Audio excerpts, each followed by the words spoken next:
When Stamatis Moritis' doctor in Athens saw his blood panel at 102, he didn't congratulate him.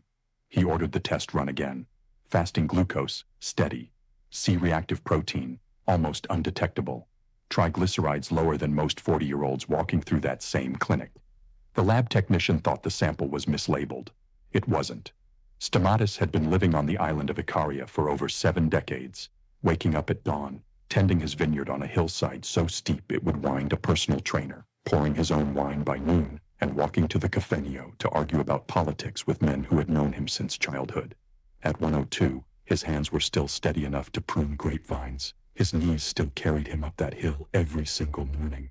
Now let me tell you about David. David is 54. He lives in suburban Phoenix. 3 years ago, his doctor told him his fasting glucose was creeping toward pre-diabetic territory.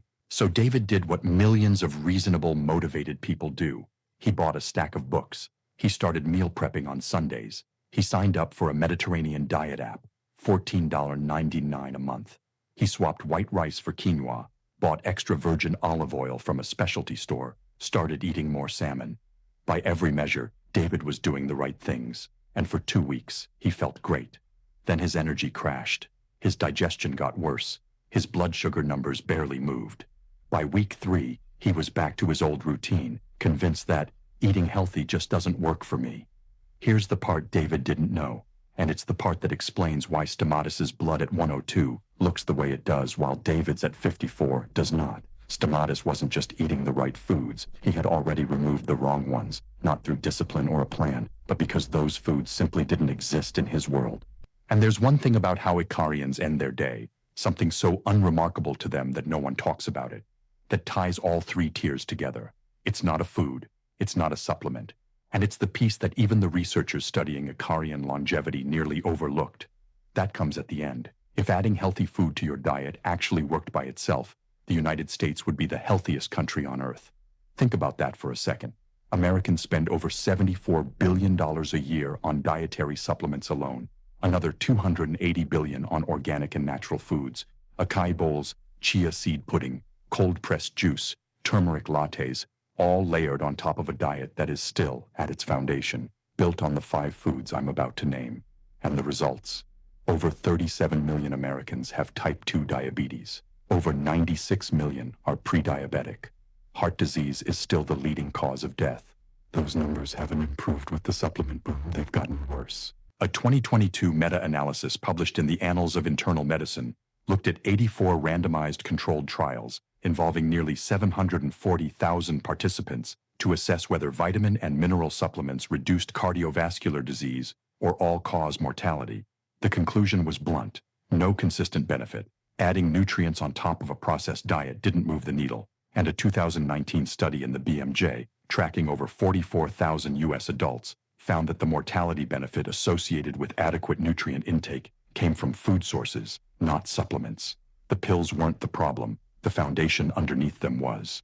Meanwhile, on a small Greek island where the average annual income wouldn't cover a month of David's supplement stack, people were quietly reaching their 90s and 100s at rates almost 10 times the European average. A 2012 study from the University of Athens, published in Cardiology Research and Practice, found that Ikarians over 65 had dramatically lower rates of depression, diabetes, and cardiovascular disease compared to age-matched Europeans. They weren't adding anything exotic to their plates. They had simply never added the 5 things that were sabotaging David's from the start. What I found after studying the Ikarian diet and cross-referencing it with clinical research on gut inflammation, insulin resistance, and metabolic disruption is a 3-part system. The first tier removes the foundation that's blocking your progress. The second tier replaces what you've removed with something that actively repairs the damage. And the third tier is the invisible practice that makes the first 2 actually stick. Let's start. Here are the 5 foods, and I want to be clear, these are not exotic toxins. These are things sitting in almost every Western pantry right now, and the reason they're so destructive isn't that they're poisonous in a single dose.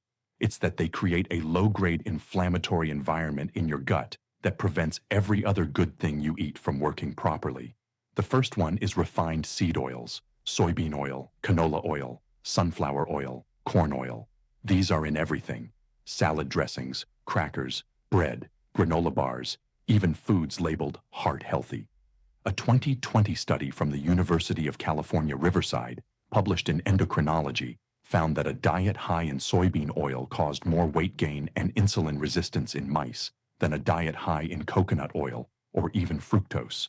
The mechanism is tied to linoleic acid, a polyunsaturated omega-6 fatty acid that, in excessive amounts, promotes systemic inflammation by converting to oxidized metabolites that damage cell membranes. Ikarians cook with olive oil, exclusively. They drizzle it raw on bread, sauté greens in it, pour it over beans. Their omega-6 to omega-3 ratio stays in the range of roughly 2 to 1. The average American's ratio sits between 15 to 1 and 20 to 1. That gap alone is enough to explain a significant portion of the inflammatory difference. Step 1 of Tier 1 is this. Go through your pantry tonight and read the ingredient labels on everything. If it contains soybean oil, canola oil, sunflower oil, or corn oil, set it aside. You don't need to throw it away tonight. Just see how much is there. Most people are stunned. The second food is white sugar in liquid form, soda, fruit juice, sweetened iced teas, energy drinks, flavored coffees. I'm not talking about a teaspoon of honey in your tea. I'm talking about the 40 to 60 grams of sugar that arrives in a single gas station beverage. A 2019 study in Circulation from the Harvard T.H. Chan School of Public Health followed over 118,000 adults for 34 years and found that those who consumed 2 or more sugar-sweetened beverages per day had a 31% higher risk of cardiovascular death compared to those who rarely consumed them. Liquid sugar bypasses your satiety signals, spikes insulin faster than any solid food, and feeds the exact inflammatory gut bacteria that crowd out the beneficial microbes your body needs to process the good food you're trying to add. Ikarians drink mountain tea, water, and small amounts of local wine. That's it. There are no juice bars on Ikaria. There's no vending machine humming in the village square. The third is processed wheat. Not all wheat, but the refined, bleached, rapid rise flour that makes up most commercial bread, pasta, crackers, cereal, and baked goods in Western supermarkets. This is important because many people starting a Mediterranean or Blue Zone diet keep eating commercial whole wheat bread and think they've checked the box. But modern commercial wheat, even whole grain, is often processed so fast that the grain structure is destroyed, which means it hits your bloodstream almost as quickly as white bread. A 2018 study in cell metabolism from the Weizmann Institute found that glycemic responses to bread varied dramatically between individuals, but that across the board, industrially processed bread produced faster glucose spikes than traditionally fermented sourdough. Ikarians eat bread, but it's slow fermented sourdough made from ancient grain varieties, and they eat it with olive oil and vegetables, never alone. The fermentation predigests the gluten, lowers the glycemic load, and produces beneficial organic acids that feed healthy gut bacteria instead of disrupting them. The fourth is artificial sweeteners, aspartame, sucralose, saccharin, acesulfame potassium. These are in diet sodas, sugar-free yogurts, protein bars, chewing gum, and dozens of healthy packaged foods. The assumption has always been that 0 calorie means 0 impact. That assumption took a major hit in 2022 when a study in Cell, led by researchers at the Weizmann Institute, showed that artificial sweeteners significantly altered the human gut microbiome in just 2 weeks. Specifically, sucralose and saccharin impaired glycemic responses in a way that could paradoxically increase the risk of the very metabolic conditions they were supposed to prevent. No one on Ikaria has ever consumed a diet soda. Their sweetness comes from raw local honey, seasonal fruit, and the natural sugars present in their food. That's not a philosophical stance. It's just what's available, and their metabolic health reflects it.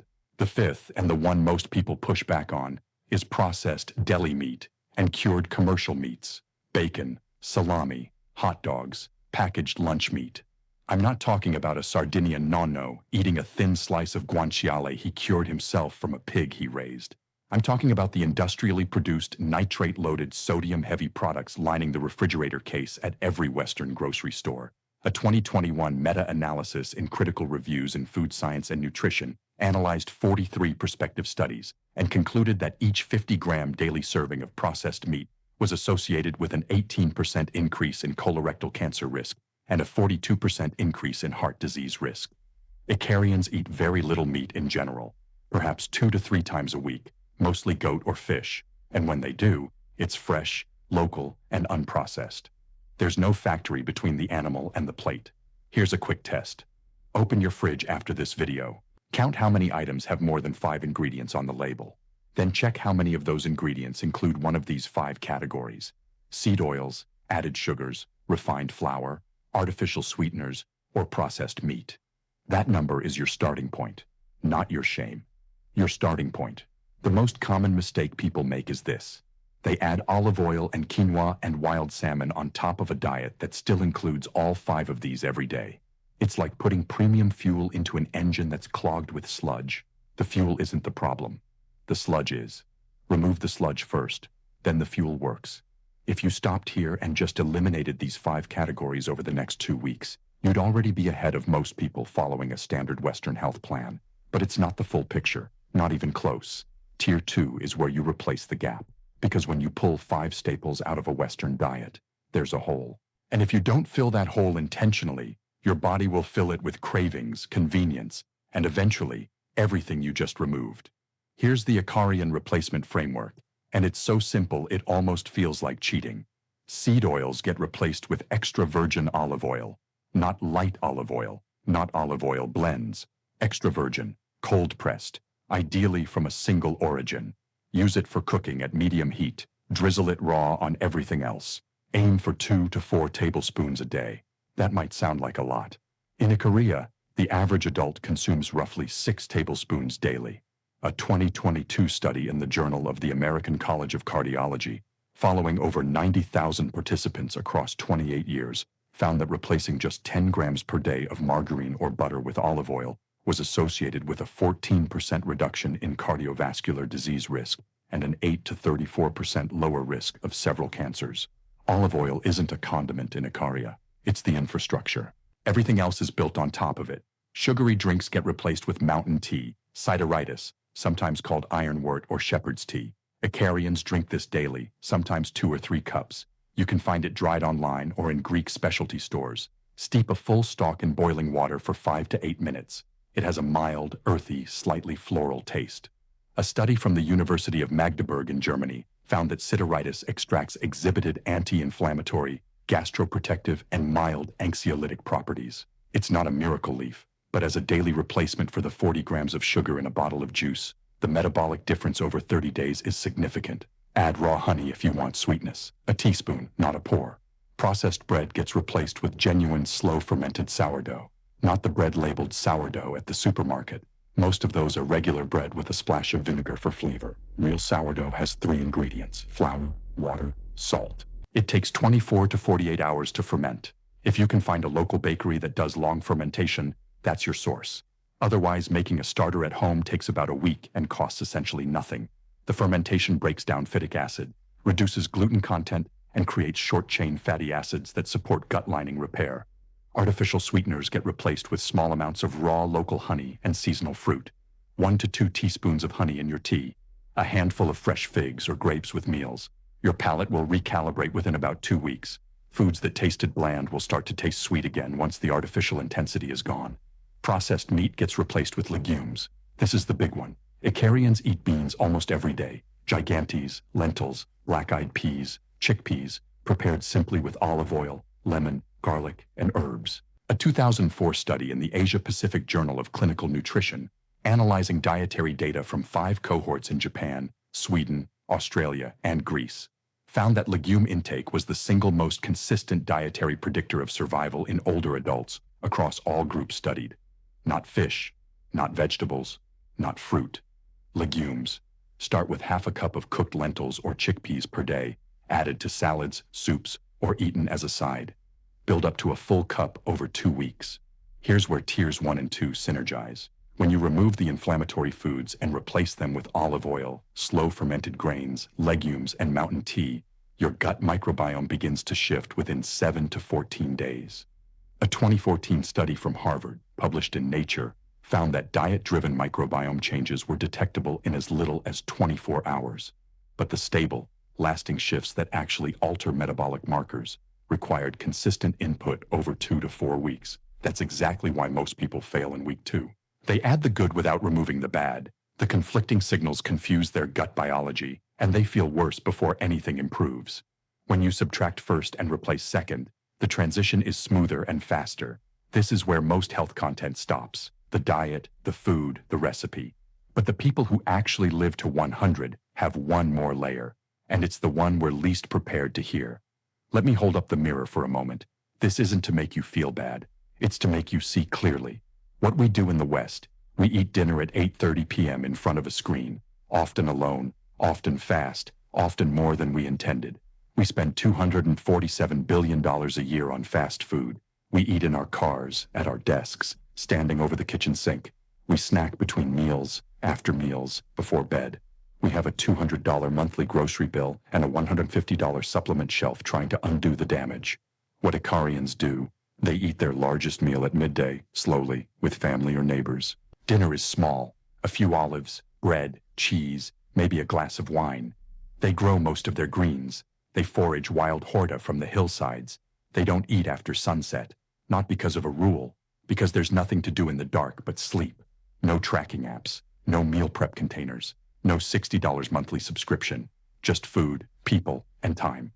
Here's what I promised you at the beginning, and it's probably not what you expected. The third tier isn't a food.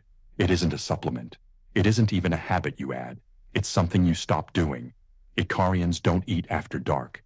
That sentence is so unremarkable that the researchers almost didn't record it.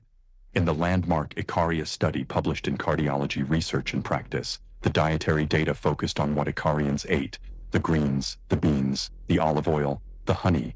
But buried in the observational notes was this pattern: the last food of the day was consumed by 6 or 7 p.m.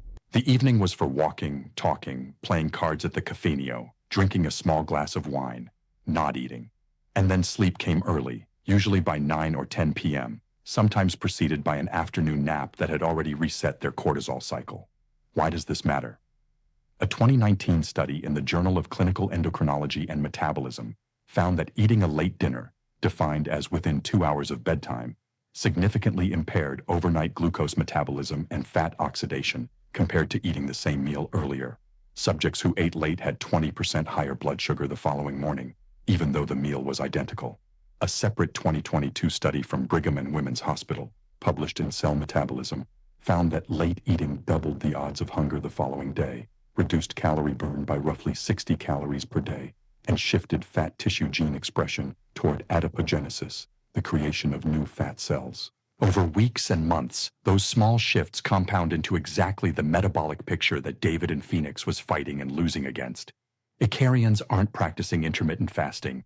They've never heard the term. They simply eat when the sun is up and stop when it goes down. Their circadian rhythm and their eating rhythm are aligned.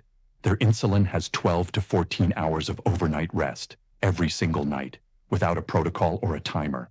And when they eat the olive oil, the greens, the beans, the sourdough, and the honey during daylight hours, without the 5 foods that block absorption, every gram of nutrition does what it's supposed to do. Everything I've shown you so far, the removal, the replacement, the repair, none of it works the way it should without this. Not because eating at night is poison, but because the timing amplifies or undermines the entire system. Tier 1 clears the path. Tier 2 builds the foundation. Tier 3 aligns the clock. Let me put the complete system together. Tier 1. Remove the 5 blockers: refined seed oils, liquid sugar, processed wheat, artificial sweeteners, and processed meat. Go through your pantry and fridge this week. Read labels. Set aside what contains these. You don't need to be perfect on day 1. You need to be aware on day 1 and consistent by day 14. Tier 2. Replace with the Ikarian framework: extra virgin olive oil, 2 to 4 tablespoons daily. Mountain tea or plain water instead of sweetened drinks. Slow fermented sourdough instead of commercial bread. Raw honey and seasonal fruit for sweetness. 1 cup of cooked legumes daily. Lentils, chickpeas, gigantes, or black-eyed peas, prepared simply with olive oil, lemon, and herbs. Tier 3. Stop eating after sunset. Make your last meal or snack no later than 7 p.m. Let your body have 12 to 14 hours of digestive rest overnight. Use the evening for walking, reading, conversation, not consumption. Now here's what to expect, honestly. First 7 days, most people notice something small. A bit more energy in the morning. Digestion feels calmer, especially if you've removed the seed oils and processed wheat. Some people feel headachy or irritable for the first 3 to 4 days as sugar cravings peak. That's normal. It passes. Don't expect a transformation. Expect a signal.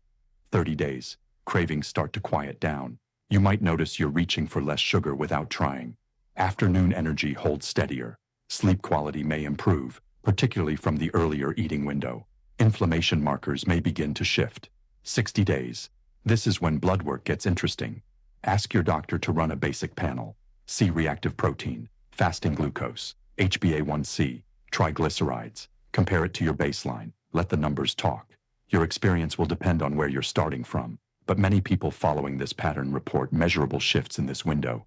90 days. By now this isn't a diet. It's just how you eat. The system becomes invisible because it becomes your default. The sourdough doesn't feel like an effort. The evening cutoff doesn't feel like deprivation. You're not counting anything. You're just eating real food at the right time without the 5 things that were blocking it. That's the goal. Not discipline, but new normal. Stomatis Moritis is still the story that stays with me. He left Ikaria as a young man, moved to the United States, worked as a house painter, ate American food, kept American hours. In his mid-60s, he was diagnosed with lung cancer and told he had 9 months to live. He moved back to Ikaria to die in the land he came from. He reconnected with the food, the rhythm, the people. He started tending his vineyard again. He ate what his neighbors ate. He stopped eating after dark because there was nothing else to do. He didn't die in 9 months. He lived to 102. I'm not telling you that story to promise you a miracle. I'm telling you because it illustrates the most important principle behind everything I've shown you today. Your body knows how to heal when you stop interfering with it. The 5 foods I listed aren't just bad choices. They're active obstacles. Removing them isn't deprivation. It's clearing the way for the oldest, most tested nutritional pattern on Earth to actually do its work. The distance between you and stomatis is not genetics. It's not geography. It's a series of small choices made consistently over time. You can start the first one tonight. Go to your kitchen. Pick up 1 bottle. The salad dressing, the cooking spray, whatever has soybean or canola oil as the first ingredient. Replace it with a bottle of extra virgin olive oil. That's tier 1, day 1. I'll be back next week with another system from another blue zone. Subscribe if you want to be here for it. And tell me in the comments, what's the one food in your kitchen right now that you know needs to go? Be honest. I read every single comment.